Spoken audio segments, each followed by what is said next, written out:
Liquor scam పై ప్రజల్లో విషం నింపే ప్రయత్నం చేస్తున్నారని ఏపీ ప్రభుత్వంపై మండిపడ్డారు వైసీపీ స్టేట్ ఆర్డినేటర్ సజ్జల రామకృష్ణారెడ్డి. భీమ్ కంపెనీకి అసలు బ్యాంక్ అకౌంటే లేదన్నారు.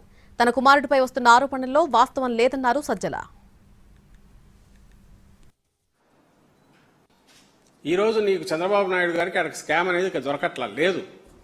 లేని స్కామ్ మీద ఏ రకంగా ప్రజల్లో విషం నింపాలా, తలకాయల్లో అది ఎక్కించాలా, దుష్ప్రచారం ఏ రకంగా చేయాలా, ఆ నెగిటివ్ ప్రాపగండా ఎట్లా నడపాలా, ఏదో ఉంది అని ఎట్లా చూపించాలా. ఈరోజు ఏదైతే వాళ్ళు మెన్షన్ చేసిన భీమ్ ఏదో కంపెనీ అన్నారో ఆ కంపెనీకి అసలు అకౌంట్ అనేది లేదు, బ్యాంక్ అకౌంట్ లేదు, బ్యాంక్ అకౌంటే లేదు, transactions nil. That was an intention. Activity ఏదైనా చేయాలనుకొని కంపెనీ ఫామ్ చేశారు తప్ప ఎలాంటి యాక్టివిటీ లేదు.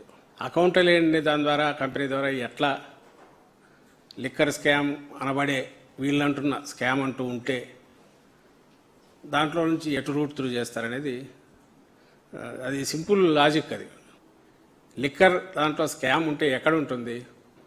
ఆరిజిన్ ఈజ్ కార్పొరేషన్ లెవెల్లో ఉండాలి, పాలసీ లెవెల్లో ఉండాలి. గవర్నమెంట్ కానీ ఏదన్నా ఉంది అనుకుంటే పాలసీ లెవెల్లో ఎక్కడా లేదనేది వాళ్లకు తెలుస్తుంది. ఎందుకంటే ఓపెన్ ట్రాన్స్పరెంట్గా గవర్నమెంట్ షాప్స్ మాత్రమే పెట్టారు.